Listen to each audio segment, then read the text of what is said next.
चंद्रनगर राज्य एक ऐसा स्थान जहाँ हर सुबह सूरज की किरणें मानो सोने की चमक बिखेरती थी। यहाँ का हर कोना प्रकृति की अद्भुत कलाकृति था। विशाल महल, हरे भरे बाग बगीचे और खुशहाल प्रजा, सब कुछ इस राज्य को विशेष बनाते थे। लेकिन चंद्रनगर की सबसे बड़ी पहचान थी उसकी राजकुमारी इंदुमती। उसकी सुंदरता की चर्चा दूर दूर तक होती थी। सौंदर्य ईश्वर का उपहार है, लेकिन इसे विनम्रता और सद्गुणों से सजाना चाहिए। इंदुमती न केवल सुंदर थी, बल्कि उसकी बुद्धिमत्ता और करुणा भी लोगों के दिलों को छू जाती थी। लेकिन जहाँ इंदुमती अपनी सुंदरता और गुणों से सबका दिल जीत रही थी, वहीं उसकी सेवा में एक दासी थी, रत्ना। रत्ना, क्या तुमने देखा इस बार के गुलाब कितने खूबसूरत खिले हैं? हाँ राजकुमारी, लेकिन उनकी खूबसूरती आपकी मुस्कान के सामने कुछ भी नहीं है। दोनों मुस्कुराती हैं। रत्ना का इकलौता बेटा बाला, जो पढ़ा लिखा और ईमानदार था, अपनी बेरोजगारी से जूझ रहा था। वह अक्सर अपनी माँ के साथ महल आया करता था, लेकिन अपने हालातों से वह अक्सर निराश रहता था।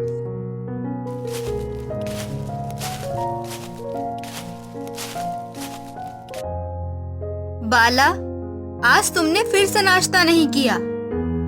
कब तक इस तरह भूखे प्यासे बैठे रहोगे? माँ, मैं कब तक तुम्हारे भरोसे जीऊंगा? मेरी पढ़ाई लिखाई का कोई फायदा नहीं हुआ, नौकरी तो कहीं मिलती नहीं। बेटा, हर चीज का सही समय आता है। मेहनत करते रहो, भगवान जरूर कुछ अच्छा करेंगे। बाला को अपनी माँ की बातों पर भरोसा तो था, लेकिन बेरोजगारी की कड़वाहट उसके दिल में गहराई तक बैठ चुकी थी। और इसी बीच एक ऐसा दिन आया जिसने उसके जीवन की दिशा बदल दी।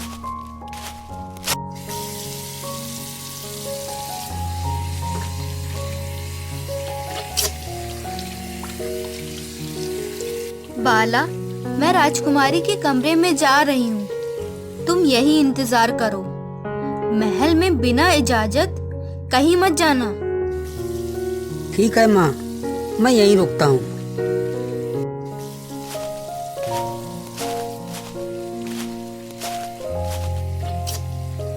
बाला चारों तरफ नजर घुमाता है। उसकी नजरें महल के बगीचे पर पड़ती है। राजकुमारी इंदुमती को देखते ही वह स्तब्ध रह जाता है।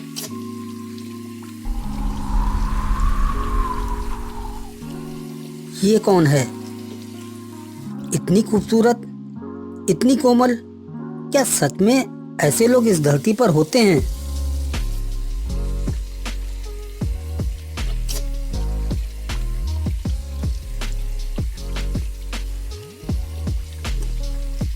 क्या यह कोई देवी है? नहीं, यह राजकुमारी इंदुमती ही होगी। माँ ने इसके बारे में बताया था, लेकिन ऐसा सौंदर्य मैंने कभी नहीं देखा। बाला, जो अब तक अपने संघर्षों में उलझा हुआ था, अब एक नई उलझन में फंस चुका था। उसकी दुनिया जैसे एक पल में बदल गई थी। यह कौन है?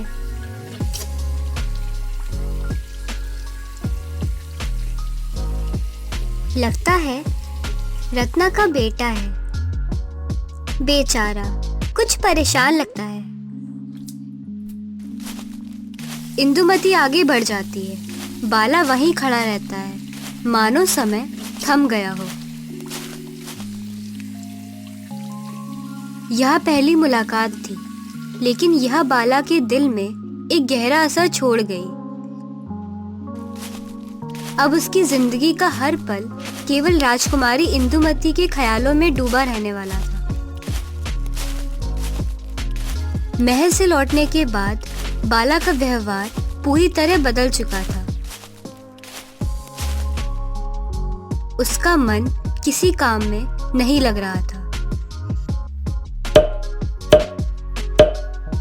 इंदुमती का सौंदर्य उसकी आंखों और दिल दोनों में बस गया था। क्या हुआ बाला?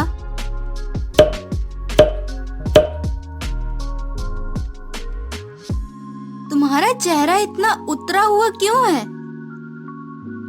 कुछ नहीं माँ, बस थोड़ा थक गया हूँ।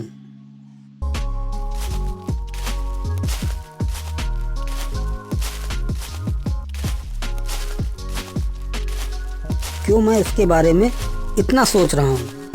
वो राजकुमारी है और मैं तो कुछ भी नहीं। लेकिन मेरा दिल कहता है कि वह मेरी किस्मत में है।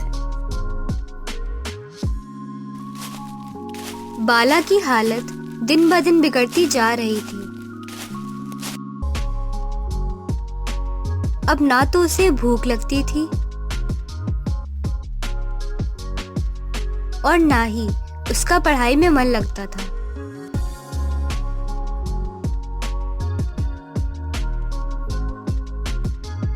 वह केवल राजकुमारी इंदुमती के बारे में सोचता रहता था। लेकिन बाला का झूठ ज्यादा दिनों तक छिप नहीं सका। उसकी हालत दिन ब दिन खराब होती गई। आखिरकार रत्ना ने सच्चाई जानने की ठान ली। बाला, अब और झूठ नहीं चलेगा। सच सच बताओ, क्या बात है? तू मुझसे कुछ छुपा रहा है? मुझे बता, तेरी हालत क्यों हो रही है? बाला चुप रहता है। रत्ना उसे झकझोरती है। बेटा, मुझसे कुछ मत छुपा। मैं तेरी माँ हूँ। अगर तुझे कुछ हो गया तो मैं क्या करूँगी? बाला की आंखों में आंसू आ जाते हैं। वह धीमे स्वर में बोलता है, माँ, मैं राजकुमारी इंदुमती से प्रेम करता हूँ। मैं उनके बिना नहीं जी सकता। रत्ना स्तब्ध रह जाती है। वह कुछ देर तक कुछ नहीं बोलती, फिर अपने आंसू पोंछती है। क्या कह रहा है तू बाला? वह राजकुमारी है। हमारी और उनकी दुनिया में जमीन आसमान का फर्क है। यह सपना देखना भी पाप है। माँ, मैंने अपने दिल को समझाने की बहुत कोशिश की, लेकिन मैं उन्हें भुला नहीं सकता। रत्ना बाला को समझाने की कोशिश करती है, लेकिन बाला अपनी बात पर अड़ा रहता है।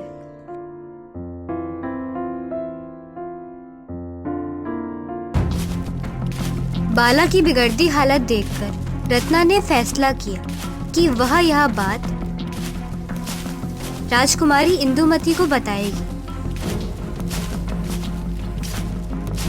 वह जानती थी कि यह एक बड़ा जोखिम है, लेकिन उसके पास और कोई चारा नहीं था।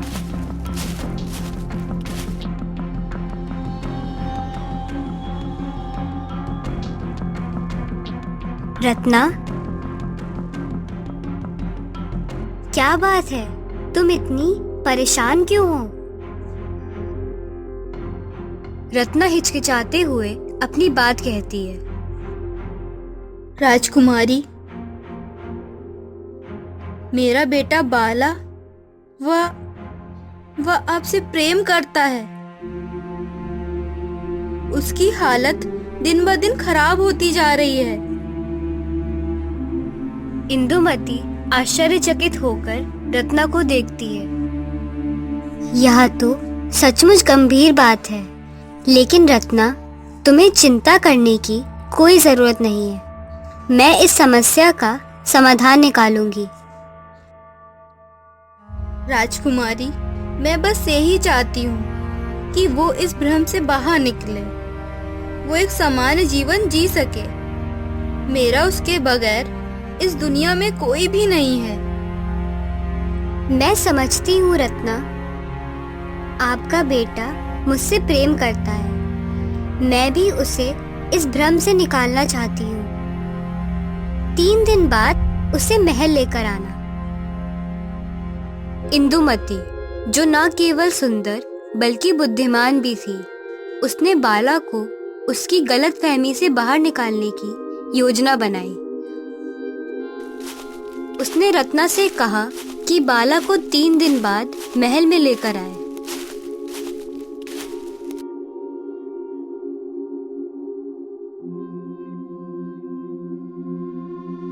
राजवैद्य जी, मुझे ऐसी औषधि चाहिए जो मेरी खूबसूरती को कुछ समय के लिए समाप्त कर दे।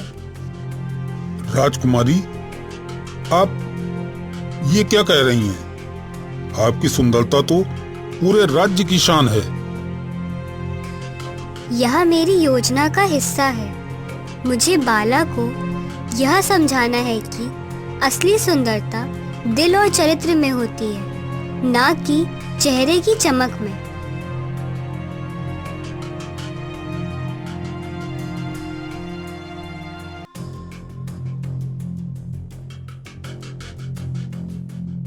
इंदुमती ने 3 दिनों तक उस औषधि का सेवन किया, जिससे उसे जुलाब होने की शिकायत हो गई। उसकी सुंदरता धीरे धीरे मुरझाने लगी। उसने अपना मल सोने के चमकते घड़े में जमा करना शुरू किया। यह योजना का सबसे महत्वपूर्ण हिस्सा था। 3 दिन बाद रत्ना बाला को लेकर महल पहुंचती है। बाला उत्साहित है। माँ, क्या मैं आज राजकुमारी से मिल पाऊंगा? हाँ बेटा, लेकिन जो भी होगा उसे सहन करने के लिए तैयार रहना। रत्ना बाला को लेकर आती है। वह इंदुमती को देखकर चौंक जाता है।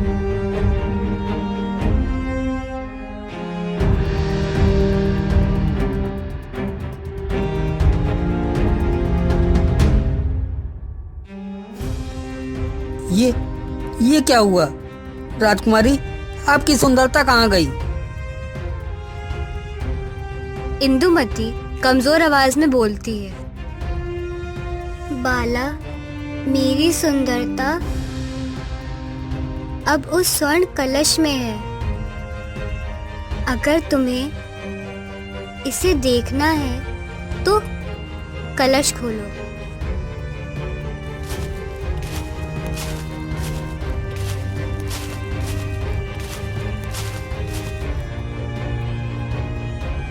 बाला जल्दी से कलश खोलता है। मल की दुर्गंध से पूरा कमरा भर जाता है। बाला तुरंत वहां से बाहर भागता है।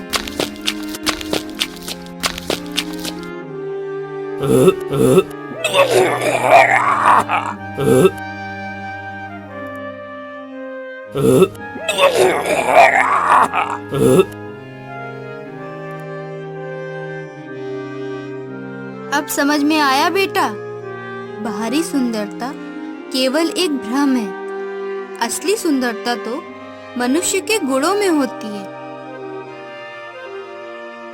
हाँ माँ, मुझे अपनी गलती का एहसास हो गया। अब मैं अपनी शिक्षा और मेहनत से कुछ बनकर दिखाऊंगा।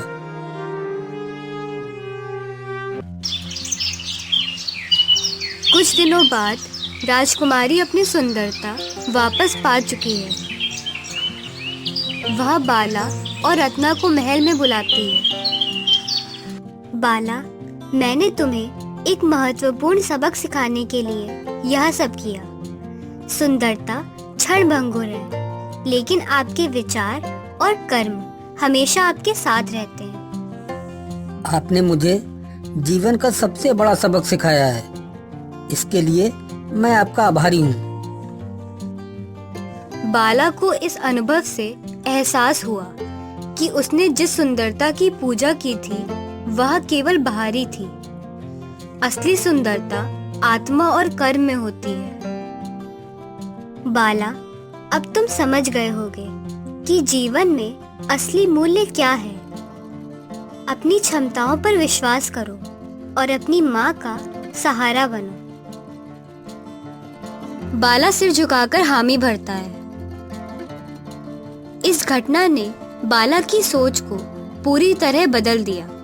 उसने अपनी गलतफहमी से बाहर निकलकर जीवन के सच्चे मूल्यों को समझा।